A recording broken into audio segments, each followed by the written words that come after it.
Hello and welcome to the 16th episode of Pedz Game Shack. Today we're going to be talking about a few games, and I have a new guest who goes by Retro Cora.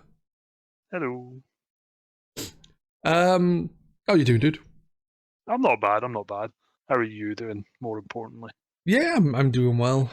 Not much going on, just chilling out, watching D&D stuff. Good. Excellent. For those who don't know the format of the podcast, we normally have three sections, which is currently playing, top news, and we play together. But today we have I've not really seen any news that I thought would be interesting enough to talk about.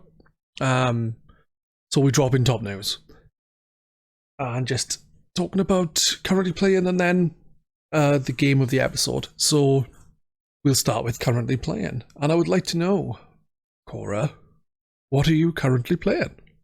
I am currently playing GoldenEye. For the first time in over 20 years. I've been kind of, what little time I've had over the weekend, I've been spending going through that. How are you finding it? Going back, does it hold up? I think it does. The controls have been kind of rejigged a little bit to make it more modern. Yeah. So like there's twin stick and stuff like that. And it makes the game a little bit easier, but it keeps it playable, and it's still enough of a challenge that, having played it for a few hours over the weekend, I've still got a couple of things left to do, and there's still bits of it that are really quite irritatingly tricky. Like, there are design things that don't hold up because it's 25, 26 years old, and Yeah. it's one of the first major console FPSs and stuff like that. Like, infinitely respawning enemies and stuff in some levels are just insanely difficult to deal with. But I think as long as you take it as a game of its time, you'll have a good time with it. Like, you're not going to go too far wrong. You can play it in short bursts. You don't have to spend loads and loads of time on it. It's a nice retro experience. I'm on the Xbox as well, not the Switch. You're playing it on the Xbox. There's no online with that, is there? No, I think the trade-off is that it's kind of HDified a little bit more than the Switch version. But yeah, there's no online for it. I do have it on the Switch though, so if anyone, like, if there are ever online games happening, I can always just boot that up. It's quite shocking though. It's like, yeah, you either get online or you get up-res visuals, and maybe better performance. I don't know, but you think they would just be like, yeah, just put it online for everyone. You would think that. I don't know what, like, the whole thing has been so weirdly fraught. Like, I don't know what's happened with, because like, obviously there was the XBL, the Xbox Live Arcade version was due to come out in 2009, and that got kind of nixed for whatever reason. And I don't know if it's online on the Switch because it already has the architecture set up and stuff like that, and there's maybe been a deal done or what. I don't know.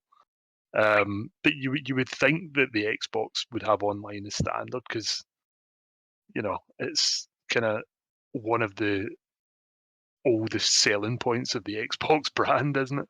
Yeah, exactly.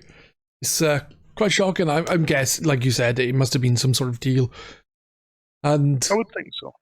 it must be like, oh well, at the end of the day, you're gonna get a better version of the game, so we'll keep the online for us so that people will be interested in our version of the game as well, so to speak. Yeah, maybe. I know that like, this is a weird thing, right? But the Switch version, I don't know if you ever heard about the push button codes for GoldenEye. No.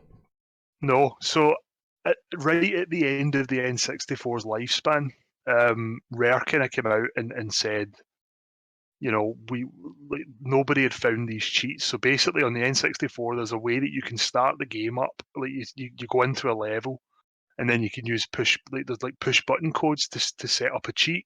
Yeah. So like, there'll be a push button code for like invincibility or whatever it is, and then you can just blast through the level, and it doesn't count as putting the cheat on. So if you want to finish on Double O Agent or whatever, you can use these push button codes to do it. That's cool. Yeah, and they are still in effect on the Switch version. They still exist, they're still usable, but they've been mapped out to the Switch's controls. But they don't they haven't been transferred across to the Xbox version, so you can't do it on the Xbox if you want to sneakily get achievements or whatever. You have to do it properly. I wonder if that's because of the achievements, or if I it's don't know. because. Yeah, it's such an odd thing. I don't know if maybe the Xbox version's running off the Xbox Live Arcade architecture or something, but it's just an interesting, really minor difference between the two games. Yeah, it's a strange one. I wouldn't have thought they'd remove it, but unless they are like, yeah, you can't cheat for the achievements. Because I know you can use cheats in other games. Not so much cheats, but like, say like Crackdown, you can use like keys to the city mode and play through the game, but you don't get no achievements for it and things like that. It really depends on the maker of the game whether or not they let kind of cheats work for achievements and stuff like that. Because I remember back in the early days of the 360 when I was hunting for achievements, there were games where you could just push button codes and then get 1,000 points in like half an hour. That's just cheating, man. Yeah, it's great though. Like there were also games where it was just like they obviously didn't really take the achievements into account, so you just like the kind of infamous Avatar yeah. Airbender game where you could do it in 5 minutes flat and then just hand the game back. But yeah, I guess maybe they've just kind of been like, right, well, we want people to kind of go through the challenge as it was intended. And to be fair, like it's not easy. It's still a very tricky game in places, even now, 25, 26 years later. Yeah, I guess there's the whole difficulty increase in the sense of things get harder to kill and kill you easier, on top of added objectives from higher difficulties. Yeah, it's nice to go back to that. Like you don't get too much of that in first person shooters nowadays. And that was No. always my preferred way to play, like mission based, objective based shooters. I think there's a place for that. And I'm hoping that GoldenEye does well enough that people kind of see that and are like, right, well, we'll make a few more of these. Well, you'd hope with the new Perfect Dark that is meant to be coming, don't know if it is, that you would get that kind of system back in place. It would be nice, wouldn't it? But Yeah. something happened with that recently. I think one of the lead developers stepped down or something like that. Yeah. We never see in these games that have been announced, do we? Nah, it'll come. It'll come in like 2026. It may end up being vaporware actually, because I remember reading that the Perfect Dark Studio it's like they want a AAA game, but the Yeah. initiative who are making it only have about 50 people on staff. Oh. So it's going to be, if they're pushing it deadlines and stuff like that, it's going to be a whole mess. Can't be any worse than Zero. Well, that's true. Well, I always think Zero gets a right bad rap, man. The game is shit, right? I'm not going to defend the game, but the online multiplayer with the right people was an awful lot of fun. Yeah, I agree with that. Did you play it? I'm sure I remember playing it with you. Well, the online multiplayer? Yeah. Yeah, back when we all used to play Infection, I think it was. Yeah. On Games Way Radar. back. Yeah, fucking... I remember HSH getting the game to play because everyone was saying, yeah, get it, the game's bad. Like the online side of things is quite fun. And he absolutely hated it. Oh, buddy. I always remember playing it with Aaron Ale and Ouija Bobo. Yeah. And it was just like he was a wind up merchant and I was like 15 and very easily wound up, and it just ended up being the most frustrating experience in the world. But it was fun. Like it was the first time I'd properly played online, and it was nice to actually be in like 8 versus 8 matches. So as crap as the game is, I've got fond memories of it. That was the point at which Rare kind of fell off a cliff as well. Like they'd done really well up until that point, and then that was just the start of a complete decline. Yeah, they like there's some games that came out that I enjoy. Like I like Viva Pinata. That's Yeah, fun. I didn't like what I played of but Nuts and Bolts. Cameo was fine, but I think that come out first, didn't it? Before Perfect Dark Zero. I think they came out at the same time, didn't they? I think were they both launch games for the 360? Yeah, I think they were. Yeah, I played Cameo much later. So I played yeah. Cameo for the first time in like 2019. Oh, I wasn't that late for me. It's a couple of years later. And I remember kind of thinking, this is fun, but it's not like it feels like, because I vaguely remember Cameo was a GameCube game, and then Rare got bought out, and it like the development was really like all over the place. Hmm. And I remember thinking that it really showed in the game, which was a shame because it was a 7 out of 10 game where if they'd had a bit more time, it could have been like a 9 out of 10 game. Yeah, I would agree actually, but then again, I haven't played it since like 2009, something like that. So it's been a while. Yeah, Yeah, I don't know. Obviously, Rare are not behind the new Perfect Dark game. no. Um, but maybe they'd get some input on it. Tell them, oh, we want this system because like the objective basis, mission objectives, where they increase with the higher difficulty. There's not a lot of games like I think GoldenEye, Perfect Dark, and then maybe the Time Splitters games. The Time Splitters games were very much in that mold. And then I don't really know, like there were a few, I don't want to say lesser games, but there were a few like less famous games that came out that just weren't I think they just didn't hit the mark in the same way that GoldenEye and Perfect Dark and Time Splitters did. Hmm. I love Time Splitters. Time Splitters is the second one is one of the best shooting like FPS games you'll ever see. Yeah, I think I got them on my Xbox. I bought the Xbox version on the Xbox Series X to play them at some point. I just haven't got around to it. Like 2 and 3. That? Yeah, Time Splitters 2 and Time Splitters Future Perfect is on there. Oh man, I did not know that. I'm Yeah, when I bought them, I gonna think they're do on that offer right for like now. 3 quid, 2 quid, Oh, 3 that's quid. mad. I think they were on offer anyway. They might have been that price anyway. I'm gonna have a wee look and see once we're finished here. I love Time Splitters. Like any console I can get it on and show support, I will do that because I just desperately want a Time Splitters 4. Yeah, well, there was rumours about a Time Splitters. I'm not sure if it was like not reboot, like a remake of Time Splitters 2 or something with Crytek, and then it just never happened. Yeah, it just kind of disappeared, didn't it? Yeah. Because I think they own the rights for it now. Maybe. Yeah, so it went in such a weird place. So like Free Radical developed it. It was published by like IDOS, I think maybe.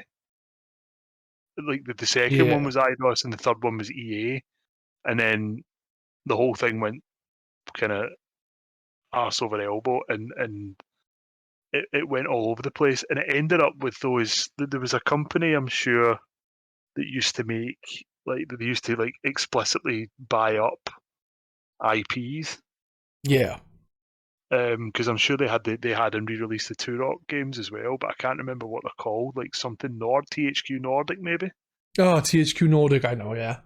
They had it for a while, and then I think they offloaded it to Crytek or whoever's got it now, and it's just in limbo. You think they would do something with it because it was a popular franchise, but then again, I don't know. Hard to judge because you'd think a lot of people would be interested in getting a new game. A lot of people. But at the same time, they probably thinking, is it going to be worth investing in it? And then it flops and we lose money because, that's probably what they're thinking.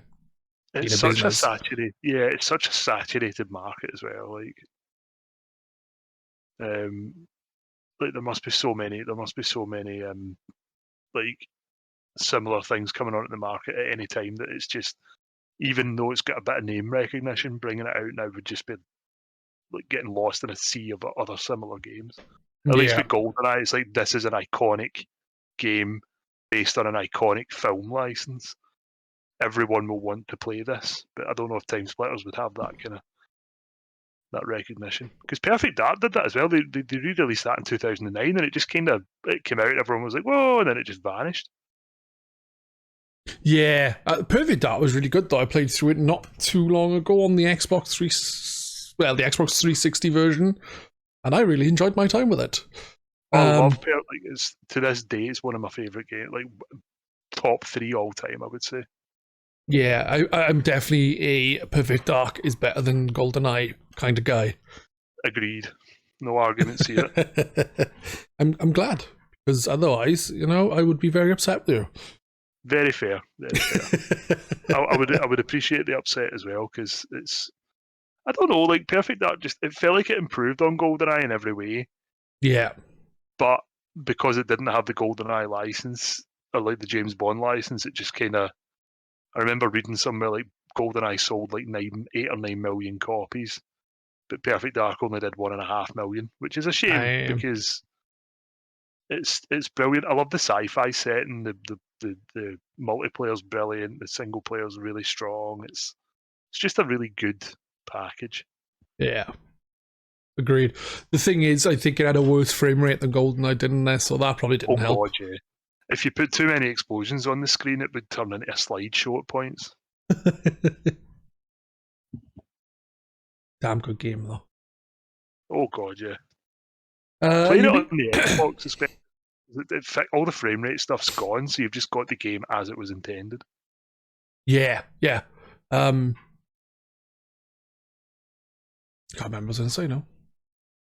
Nope, sorry, I kind of cut across you there, sorry. No, that's fine. Have you been playing anything else other than GoldenEye? The only thing I've been kind of going through over the last month or so is Midnight Suns. Oh, I remember you mentioning that you'd bought it. Yeah, it's really, really good. What kind of game is it then? So have you played the XCOM games? Yes. So it's made by Fireaxis, who make the XCOM games, and it's kind of like XCOM Lite almost.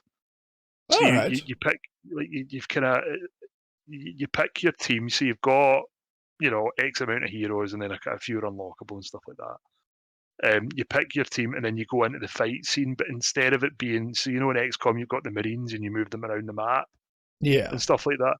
Like that's gone, so it's just the combat. And instead of using guns and kind of aiming weaponry and stuff like that, there are like ability cards that you draw, and you use them instead of the weaponry. But the actual kind of core mechanics of the game are very XCOM-y. And when you're kind of back in your base, like you can still do all of the upgradey stuff. You build relationships between the characters and friendships and stuff like that.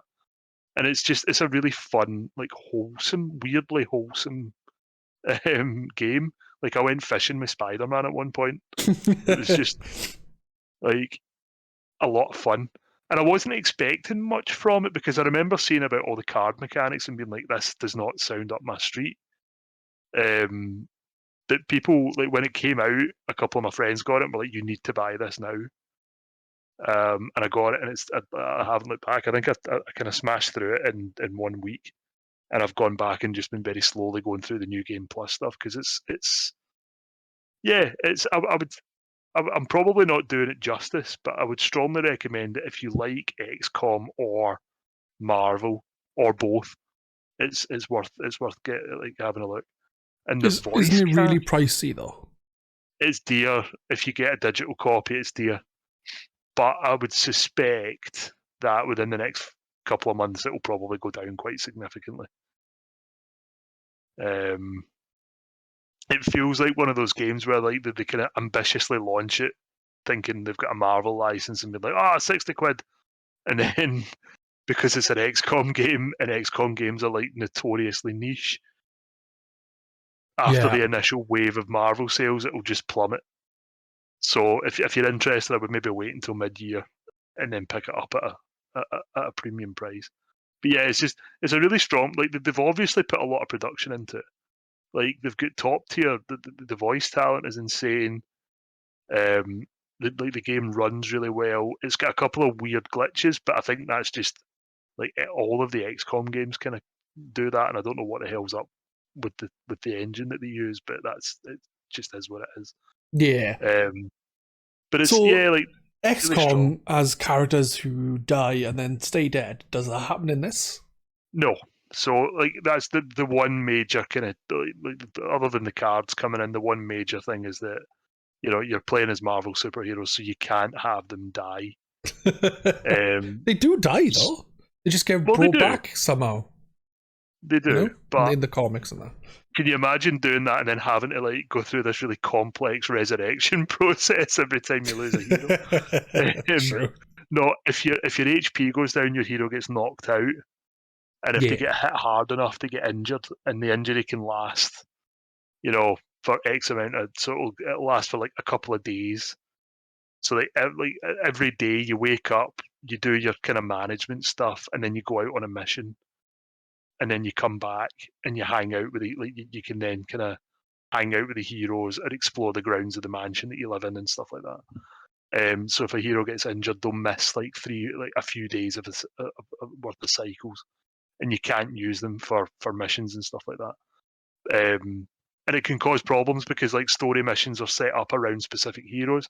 So like one story mission will be like you have to take Iron Man, or there will be a story mission where you have to take Spider-Man or whatever, and if they're injured, you just can't do that until they're healed. So it's like it has an impact, and getting injured and stuff has an impact. It's just not quite as soul destroying as when you're kind of right at the end of an XCOM game and you lose your colonel, who you've been nurturing for like 45 missions, and he's like a combat veteran with 140 kills, and then he just the dice roll goes against you and he's dead. It's not quite as brutal as that. I don't think that would work so well in a because it's kind of, I guess it's got to be kind of all age friendly, and that's maybe not. So it's different but similar to XCOM. Yeah. I think. One thing that I really like about XCOM, it's like GIFs you see online mainly, or GIFs as some weirdos say. I'm a GIF man. I'm a GIF man too. Basically, he'll show like a soldier right up against one of the alien thingies, and they'll just go, and they just completely miss, and it's like right in his face, like how the hell do you miss all those shots? It's when you go up to them and you're literally right in front of them, and it's like 70% chance to hit. It's like, what is this guy doing? Is he aiming the gun to the right or something? Like, what the fuck? But XCOM it's a game that plays to its own set of rules, and I kind of love that it's completely unflinching about stuff like that. It's like it's just brilliant. You see them shooting them, and it's like they miss every single shot from this machine gun, and it's like, how did you miss it? It was standing right there, right in front of them.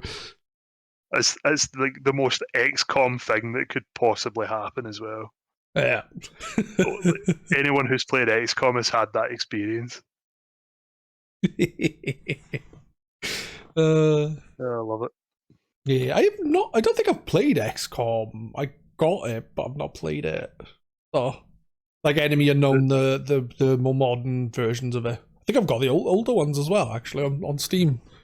If you've not played new XCOM, you must start with the first one if you're going to do it, because the second one if you play the second one, you won't want to go back to the first one, basically. So if you do decide to go through them, I would go through them like XCOM 1, XCOM 2. I swear by them. Like XCOM, the first XCOM remains probably in my top 10 of all time, because it's so Moorish. Like the core gameplay loop is just phenomenal, and the attachments that you build with the soldiers and stuff like that. I never played the original XCOM, so I can't really speak to whether or not that's a thing there. But the new one, like I remember having a soldier and genuinely being at the point of tears when he gets shot like 2 missions before the end of the game. I've never had that with a game before. totally just devastated by Oh the. my god, yeah. I still remember it like it was my sniper. And do you know that? Do you know that way? I was like, I can go back and load an earlier save. I'm going to be that guy. It's fine. And then I realised that my last save was like 6 missions before, so I had to choose between like 6 hours of progress or Oh. have my guy alive, and it was awful. But yeah, like definitely, if you've not played the newer ones, definitely give them a shout. The first one's a wee bit janky now, I think, just because it's like 10 years old, but it's still like utterly playable and really, really good. Yeah, I'll have to have a look. Do it. Definitely. I would like to see you stream one. Actually, I think that would be a lot of fun. Yeah, could name the soldiers after viewers and stuff. Yeah, absolutely. And Then the then attachment becomes really real. Like, oh no, like Retro Cora has died. someone who was doing a thread on the forum, wasn't they, with that? Yeah, I remember. Was it Preezy? Yeah, I think it was Preezy, and I'm sure like I was in the team, and I had like a nickname that was like something stupid, like it wasn't cannon fodder, but I'm going to say that, but it was the same kind of thing. That was the character's nickname. I was like, wait, what? I'm gonna have a wee look and see if I can find it quickly. Because I remember that being mad fun, and I think I died after like 18 missions. Here we are. Preezy's G Arcade XCOM 2 Odyssey. Did you die or did you stay alive? I think I only did 1 or 2 missions because I Oh don't no, think he went back to her. you were Lieutenant DOA Pedz. Yeah. That's not dead on arrival. I was Lieutenant Hoss. Retro Cora, and I died as a well a grenadier, whatever that is. I think that's the what is that? Is that the like the Ranger ones? I don't know. Anyway, Yeah. DOA Pedz. DOA Pedz. You should just start calling yourself that. What's your name? I'm DOA Pedz. Dead on arrival. It's a great one to have, isn't it? It's just not a military nickname you would want at all, is it? No. I love it.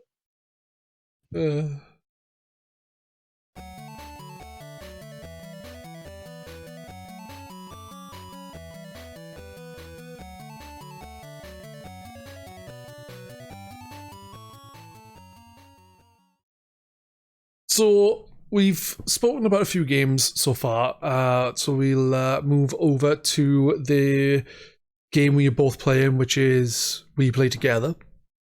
The section is called segment, whatever you want to call it, and the game we've been playing is an Xbox Game Pass game. I'm not sure if it's on other platforms. It probably is. I don't know, but we were playing it on Game Pass because we both have it, and it's called Ghost Song.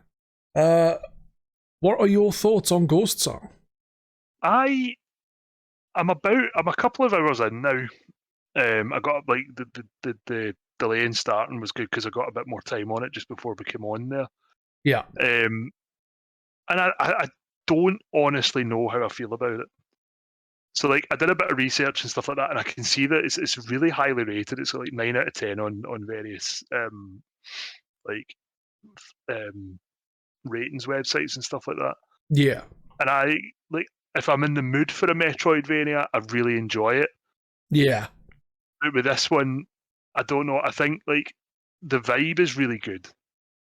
The music is excellent. Like I really enjoyed the music, even from the start. It's very ambient. It's very cool. Yeah. Music's great.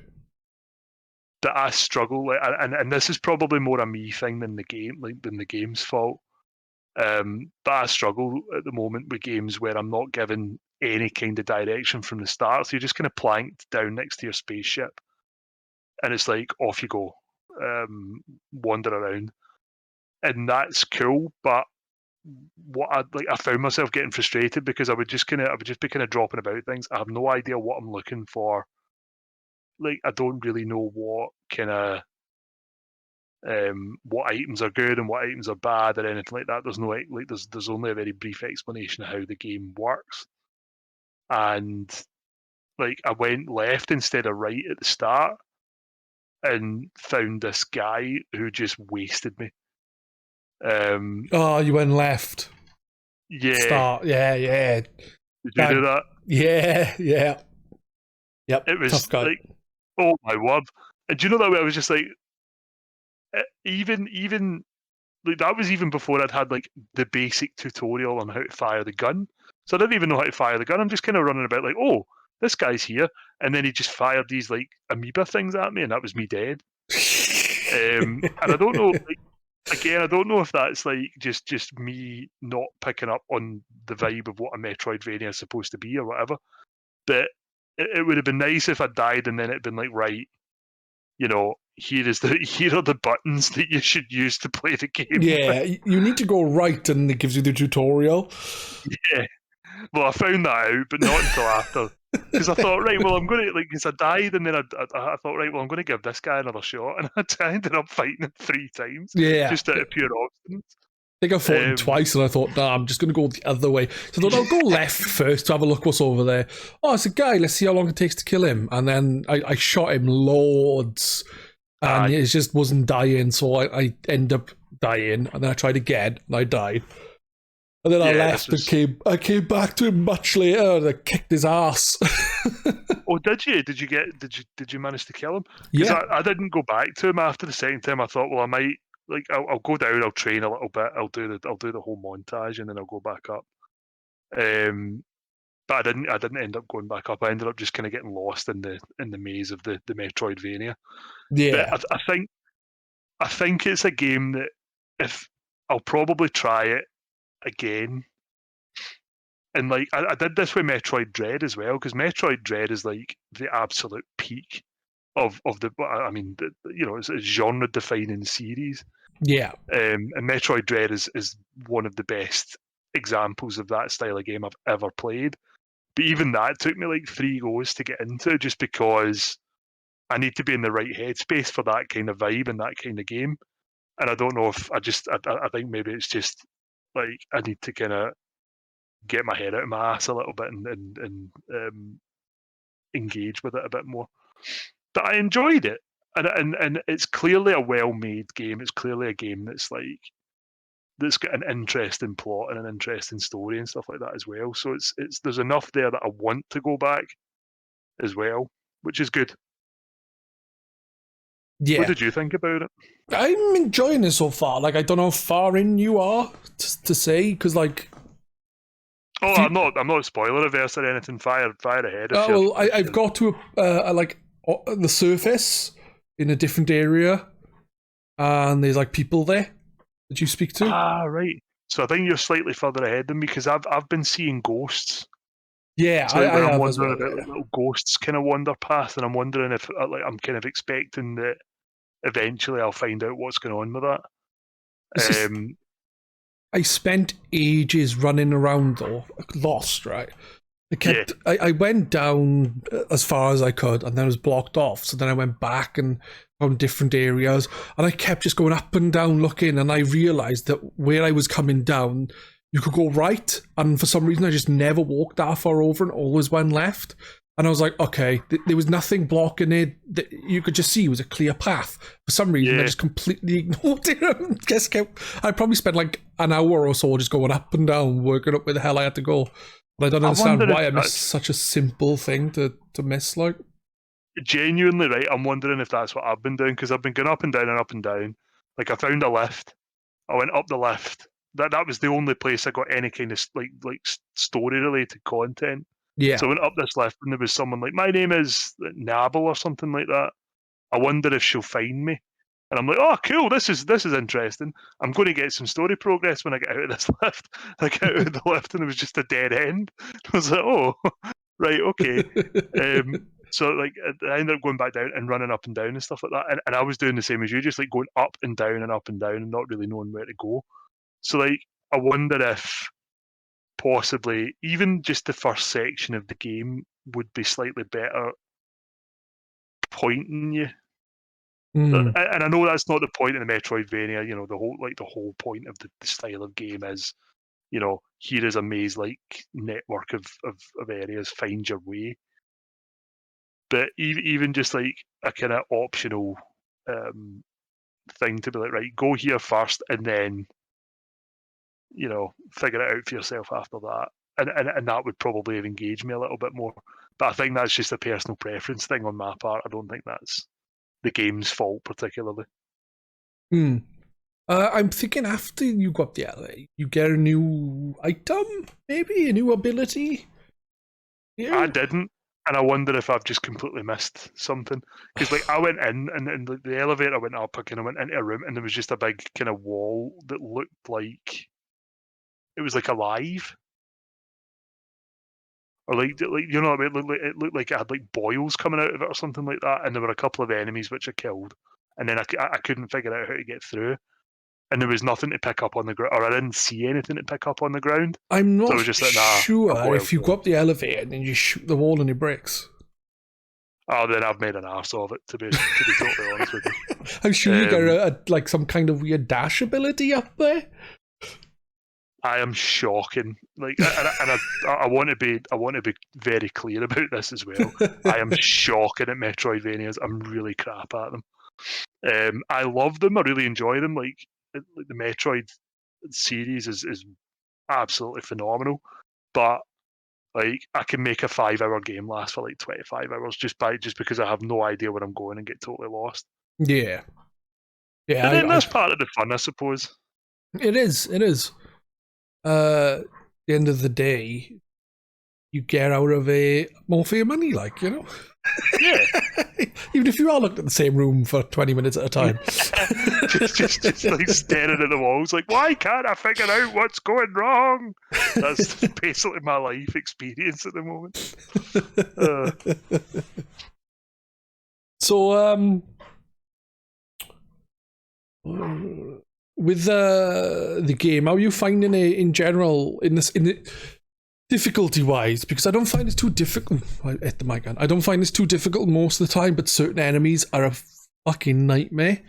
And also it's got that Dark Souls style thing where you die and you go back to where you were to collect your nano gel stuff, which is basically currency to upgrade your character and repair your character.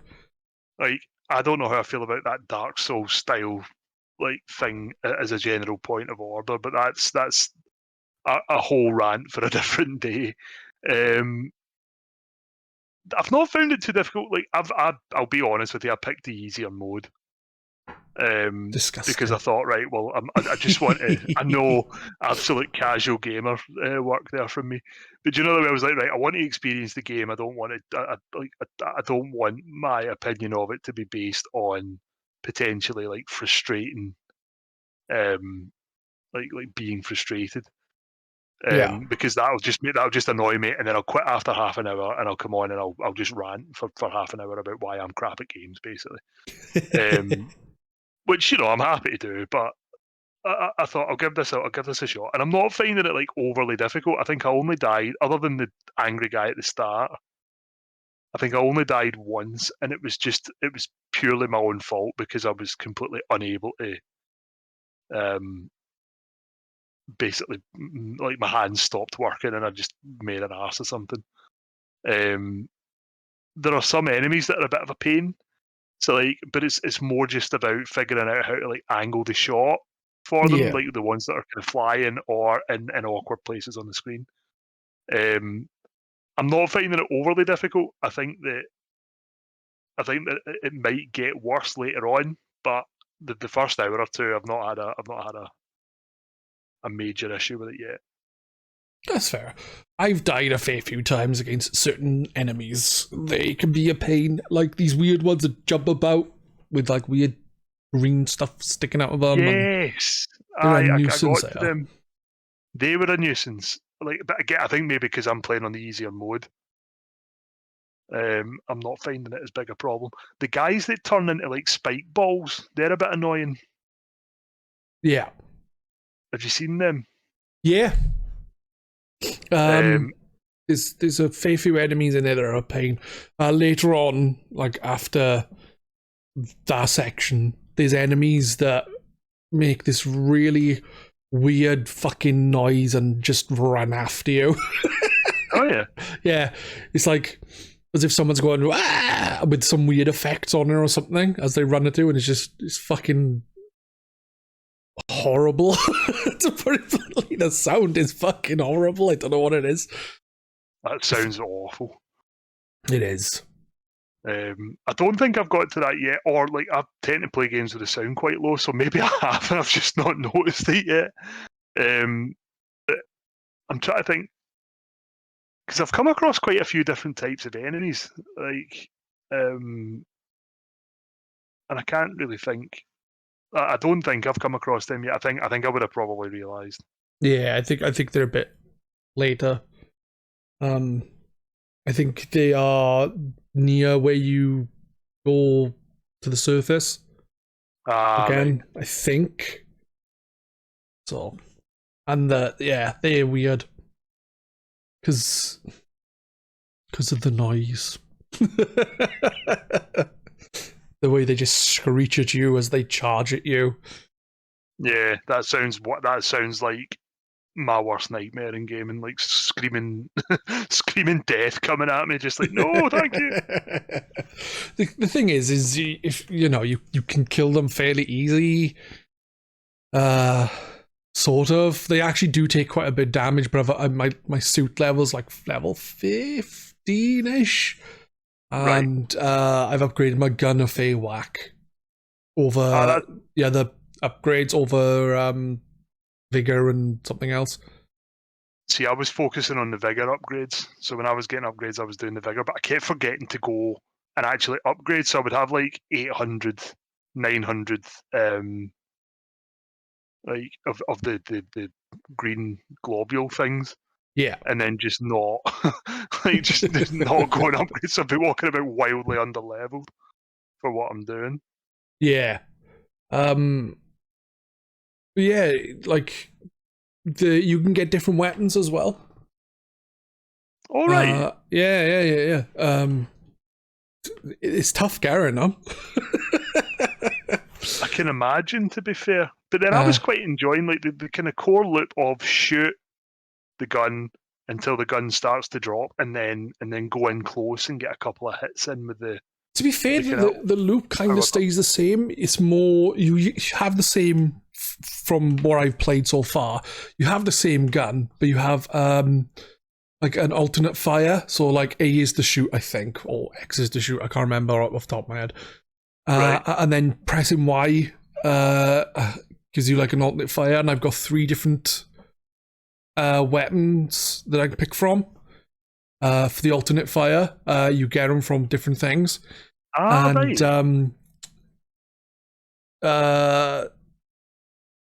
One of them is like decent, the other one is slightly better, and then one of them is interesting too. Excellent. I look forward to getting them. Yeah, well, like I said, they're quite tough to get. You will get them. You just need to explore or something. But like one of them is needed to progress in certain areas. The other ones just seem to be beneficial for shooting things. Yeah. And doing more damage. But you also get like a melee weapon. Right. And instead of then hitting things with your gun, when you shoot in, that heats up as well. So you got longer reach on your melee attacks. Right. But it still heats up and does more damage the more heat is generated by the gun. That's interesting.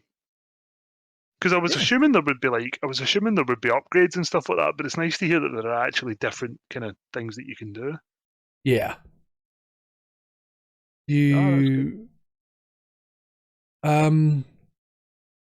Like I said, you obviously have the standard gun, and then I've got the 3 other types, but only one of them so far seems to be needed.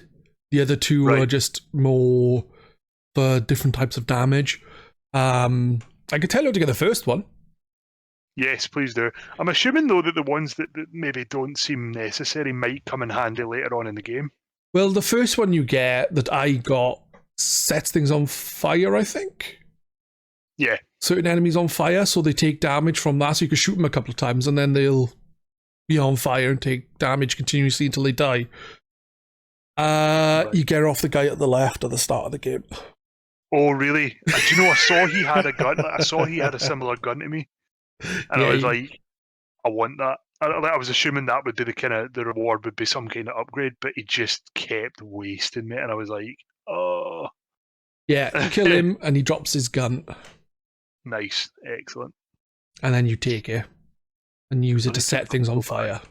Now that I can get on board with. It comes in handy. I obviously haven't gone through most of the story on this yet, but I kind of get a vibe about it that it's like I feel I don't know anything about whether or not this is going to be right or wrong or whatever, but like I kind of get the impression that I have crash landed on a planet, gone into stasis or something like that, and now I'm getting up and just kind of shooting at the local inhabitants of the planet, and I almost feel a little bit bad for doing that. Do you know what I mean? Yeah, it does seem that way so far. I can't say that, like, story-wise, I don't know myself, but it does seem like that, doesn't it? It's like, oh, you've just landed, crash landed, and then woken up and just gone murdering things. Yeah, that's the kind of vibe I'm getting off it, but I don't know if there'll be like a. No, I agree with you, man. It does seem like that. It's like you suddenly wake up and you're like, oh, okay, and then you just shoot things. It's just. Oh, where am I? Let's go. If in doubt, shoot it. Just as it is the video game way. Exactly. Yeah, just shoot everything. Aye, it's good. But yeah, it'd be interesting to see where the story goes. Oh, for sure.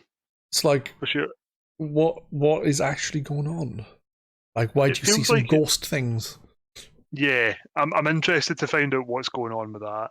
But it feels like it's a kind of 8-hour game, 8 to 10-hour game that I will probably stretch out over like 30. Well, I did look on how long to beat, and how long to beat just to finish the game. It should take, according to that, it takes 9 hours. I've played it for about 4, right. And I don't think I'm that far in because I literally spent hours running back and forth in the one spot. Like, where the hell do I go? Oh shit, I need to go this way. Why didn't I see this path? So that's my experience of it. So I've put 2.5 hours in, and I genuinely don't think I am more than about.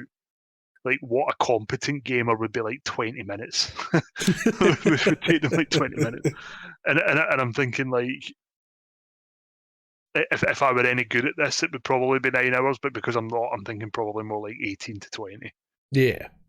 But I'm enjoying it so far, so that's the good thing. Yeah. I like Game Pass. Beneficial. The Game Pass is amazing. See, for just picking up indie classics, it's so strong. Like, even just talking to you about which game to play, it's like, here's 5 options of games that all look really good, and you know, you pay that. But I think I pay slightly more just because I'm still paying off the Xbox itself. But even 20 quid a month or whatever it is to have access to literally hundreds of games, because I'm playing GoldenEye off the Game Pass as well. Like, yeah, it's insane value for money.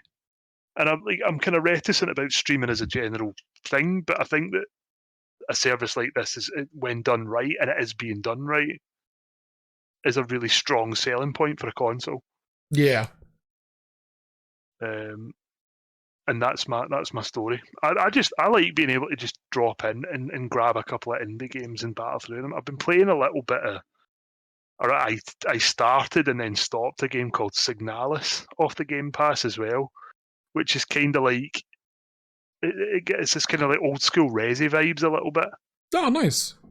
But like, if you've kind of got a free, there are problems with it. It's not a perfect game, but you know, it's another one that if I hadn't seen it on the Game Pass, I just wouldn't have bothered picking it up.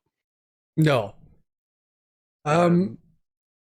with Ghost Song, are you going to go back and play it? Because obviously you haven't finished it, but are you going to crack on with it? I am going to finish it. I'm kind of, one of my New Year's resolutions is to try and actually finish games that I start. Yeah. So I figured that it's got a good enough vibe to it, and it's intrigued me enough that I want to go back and actually see what's going on with it, and learn to play it a bit better as well. So I'll be alternating, I think, between that and GoldenEye for the next few weeks. Nice. What Good about games you? to go through. Yeah, I think so. How are you feeling about it? Do you think you'll go back and get it finished? Yeah, I want to crack on with that. I am enjoying it. There are games that I've played for the podcast that I haven't finished and said, yeah, I'm going to go back to and finish it, and then I haven't managed to do that. This one, I think, as it's meant to be quite short, I'm going to jump back in and crack on with it, and then look at the other games that I've played and see which ones I need to finish and go back to them. There's 2 games in the podcast that I wouldn't go back, that I can think of off the top of my head, that I wouldn't go back and finish. That's Medieval, because I thought it was crap, and Shadow Corridor, which I thought was awful. So there you go. The original Medieval, like the PlayStation one. Yeah, I didn't like it. Really, I've never played it. 4 version. The thing is because games have advanced a lot, and it's still because it's a it's a visual overhaul, but it's basically, it plays very much the same.